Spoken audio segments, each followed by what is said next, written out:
ایک شخص اپنے دوستوں کی محفل میں باقاعدگی سے شریک ہوتا تھا۔ اچانک کسی اطلاع کے بغیر اس نے آنا چھوڑ دیا۔ کچھ دنوں کے بعد ایک انتہائی سرد رات میں اس محفل کے ایک بزرگ نے اس سے ملنے کا فیصلہ کیا اور اس کے گھر گئے۔ وہاں انہوں نے اس شخص کو گھر میں تنہا ایک آتش دان کے سامنے بیٹھا پایا جہاں روشن آگ جل رہی تھی۔ ماحول کافی آرام دہ تھا۔ اس شخص نے مہمان کا استقبال کیا۔ دونوں خاموشی سے بیٹھ گئے اور آتش دان کے آس پاس رقص کرتے شعلوں کو دیکھتے رہے۔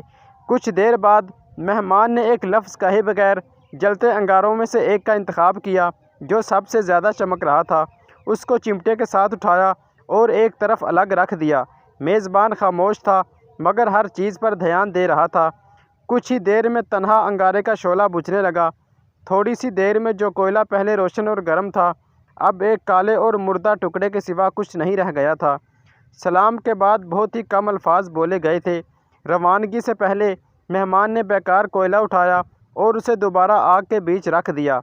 فوری طور پر اس کے چاروں طرف جلتے ہوئے کوئلوں کی روشنی اور حرارت نے اسے دوبارہ زندہ کر دیا۔ جب مہمان روانگی کے لیے دروازے پر پہنچا تو میزبان نے کہا، آپ کی آمد کا اور آپ کے اس خوبصورت سبق کے لیے بہت شکریہ۔ میں جلد ہی آپ کی محفل میں واپس آؤں گا۔